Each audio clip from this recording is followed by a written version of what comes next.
Hey guys, in this video we're gonna talk about perfectionism and its signs. While many people view perfectionism as a positive trait, it can lead to high levels of stress as well. Having high standards and working hard to achieve success is great. However, sometimes perfectionism is a driving force to attain unrealistic goals and can cause depression and anxiety. I also want to make more videos about the nature of perfectionism and its different variations, how it influences person's life, and also how to deal with it to receive only benefits and not the downsides. The links will be in the description box below. So how do you know if you are a perfectionist or if you simply have high standards?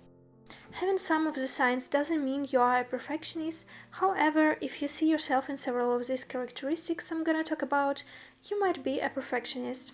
So, without further ado, let's talk about the signs.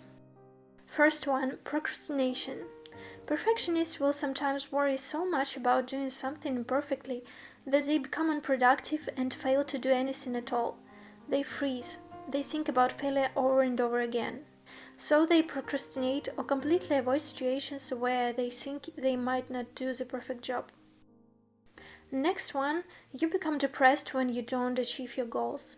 Perfectionism can lead to depression, yes, real depression, not like, oh, it's raining today, I feel depressed, not this kind of depression. You often think over outcomes that don't turn out as you wanted, you keep wondering, what if I did this and that differently? You believe it's all your fault if you don't achieve that high standard that you set for yourself.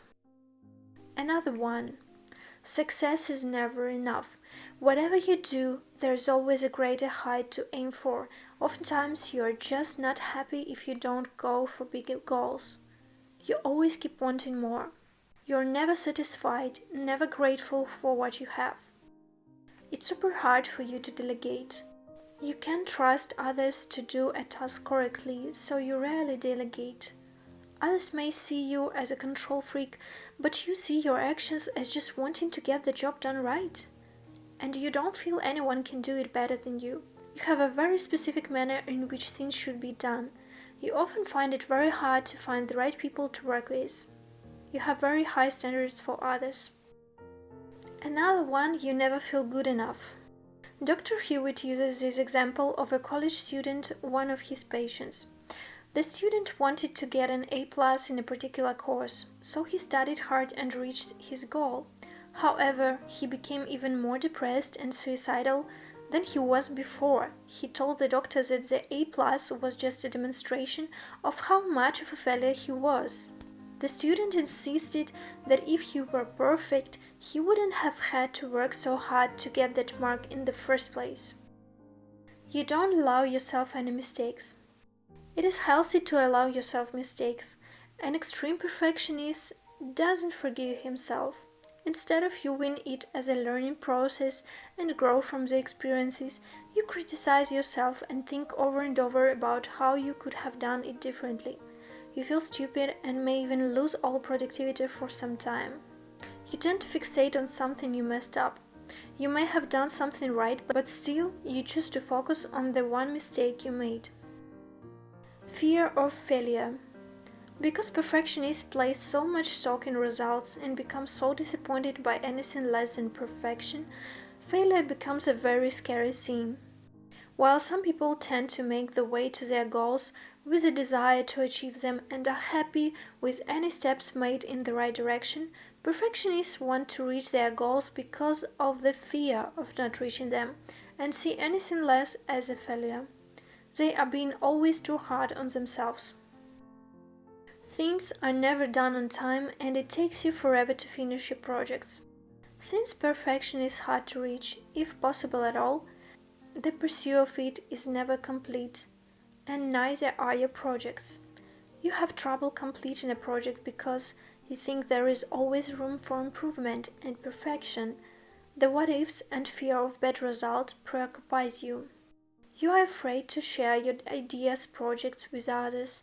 You want to make sure your work is the best it can be before revealing it. You continue working on a project long past when it was complete or others would have stopped already. That's because no matter how long you work, in your eyes It is never quite done. There's always one more edit, one more change. Perfectionists often find themselves working harder and longer than their coworkers. Also, they may take on more work than others or even do their coworkers' jobs for them. Your self-confidence depends on your accomplishments and how others react to you. You need validation from others to feel good about your accomplishments. Next one, you have an all or nothing approach. You might avoid any activities or tasks when you know you won't be the best. When you know you will be mediocre at something, you won't even try it. You would rather give up on a task than not do it perfectly.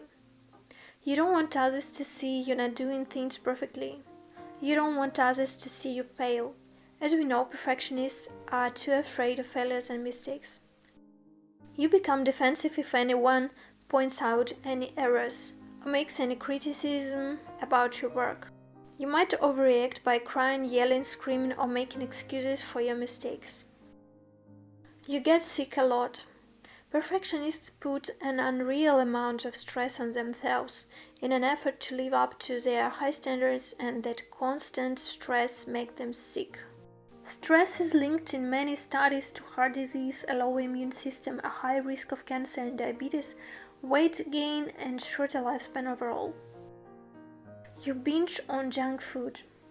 One of the most common ways perfectionists cope with the stress from worrying or trying to control things is through binge eating, according to researchers. Eating compulsively allows a person both the temporary high of the sugar and fat, as well as a mental escape from their chronic feelings of failure. So, as I mentioned before, having some of the signs doesn't mean you are a perfectionist. However, if you see yourself in several of these characteristics, if this speaks to you a lot, you might be a perfectionist. Hope this video was helpful. Share your thoughts down below. Thanks for watching. Bye.